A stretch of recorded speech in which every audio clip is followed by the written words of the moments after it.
Fizikën e klasës së 12 do ta nisim me kapitullin optika gjeometrike, ndërkaq që njësia e parë mësimore është ligjet themelore të optikës gjeometrike.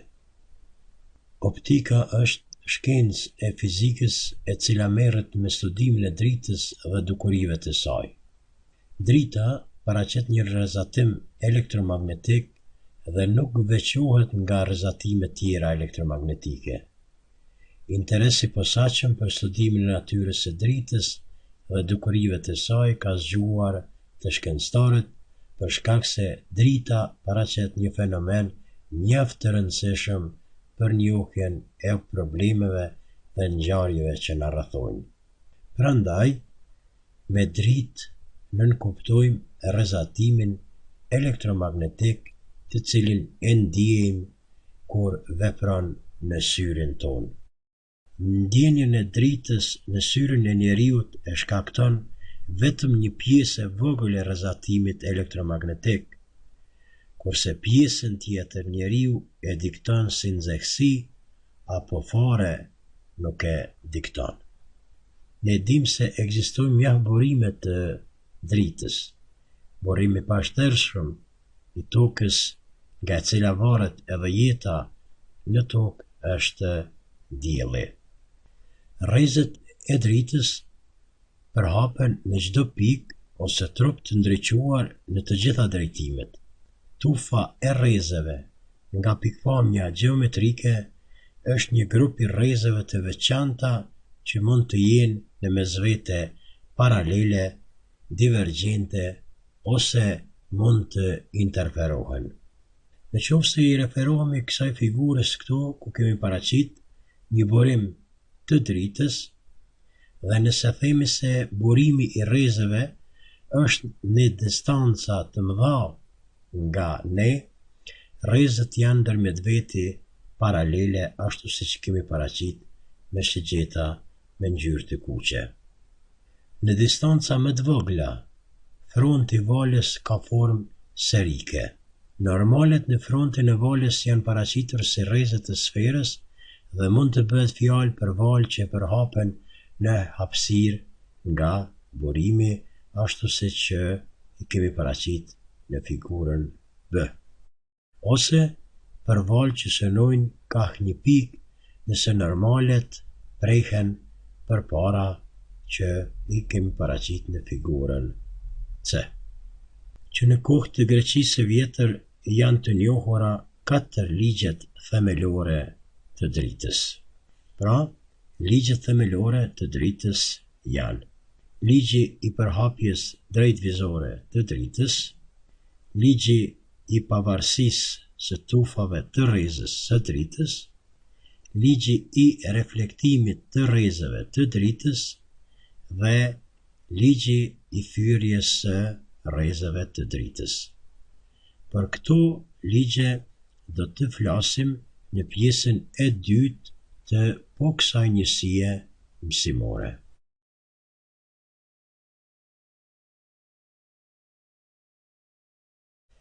Tani po vazhdojmë me pjesën e dytë të njësisë mësimore, ligjet themelore të optikës gjeometrike.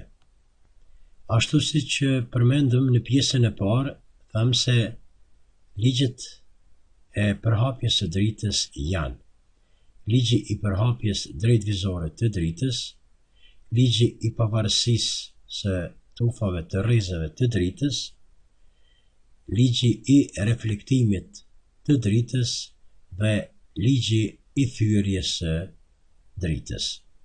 Ligji i përhapjes drejtvizore të dritës. Këtë ligj e gjejmë në optikën e Euklidit që 300 vjet para erës së re.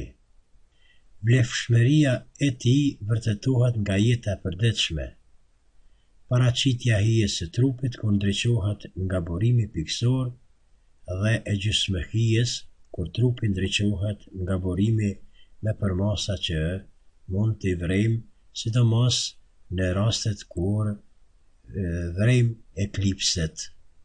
Në këtë figurë kemi paraqit përhapjen drejtvizore të dritës për ta kuptuar më mirë eksperimentuesin e kemi vënë para një burimi të dritës, pra si që shifet këto në figurë është lampë elektrike dhe në një distancë të caktuar me syrit të tij dhe burimit kemi vendos 3 pengesa, pra pengesa e parë, pengesa e dytë dhe pengesa e tretë.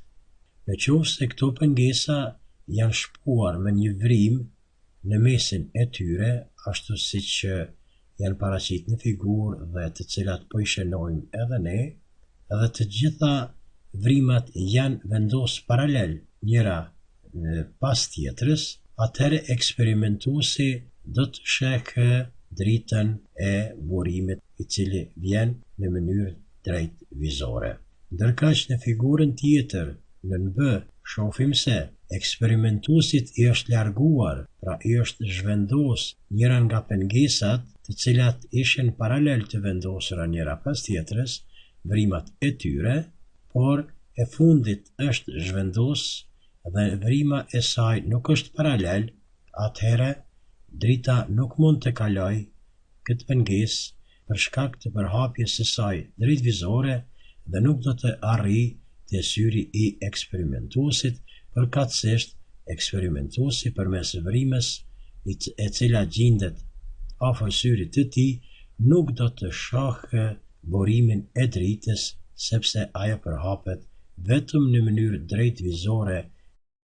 Gjithashtu, edhe një figurë tjetër kemi paraqit ku si burim I dritës është dielli, I cili përhap rrezet e tij dhe do të ndriçojë një panel të cilit I jep një burim nga I cili ai po shndron energjinë e dritës në energji elektrike dhe fuqi elektrik do të ndriçojë nga paneli elektrik. Ligji I dytë I përhapjes së dritës është ligji I pavarësisë së tufave të rrezave të dritës.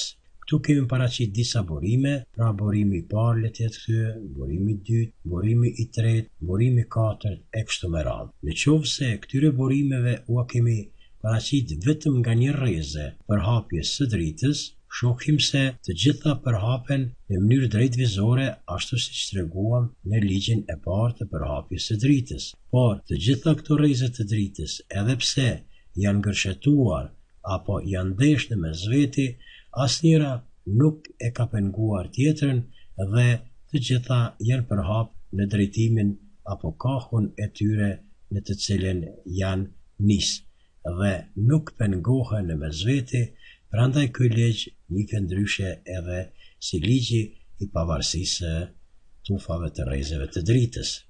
Do të vazhdojmë me ligjin tjetër të përhapjes së dritës, e ai është ligji I reflektimit të dritës. Në qoftë se drita bien në një pasqyre, në një rrafsh horizontal, kjo le të jetë pasqyra, ku ajo kur ka rënë në këtë pikë nuk mund ta depërtojë atë dhe do të kthehet prap në mjedisin në për të cilën është përhap, atëre nuk tu kemi paraqit një normale e cila me pasqyrën e mbyll këndin e drejt, pra me pasqyrën mbyll këndin e drejt, ndërkaq kjo është rrezja e cila është përhap dhe ka rënë në pasqyrë. Këtu rrezja me normalen ka mbyll një kënd I cili shihet se është shkruar me alfa. Në pjesën e dytë është treguar se rrezja e cila ka rënë në pikën e pasqyrës, për shembull në pikën A, ajo është reflektuar dhe me normalen ka mbyll një kënd tjetër që ndryshe quhet këndi beta. Në qoftë se bëjmë matje gjeometrike të këndit alfa dhe këndit beta, do të shohim se ato dy kënde janë të barabarta në mes veti, që do të thotë se këndi alfa është I barabartë me këndin beta, dhe nga përfundojmë se në reflektimin e dritës, këndi I përhapjes është I barabartë me këndin e reflektimit të dritës.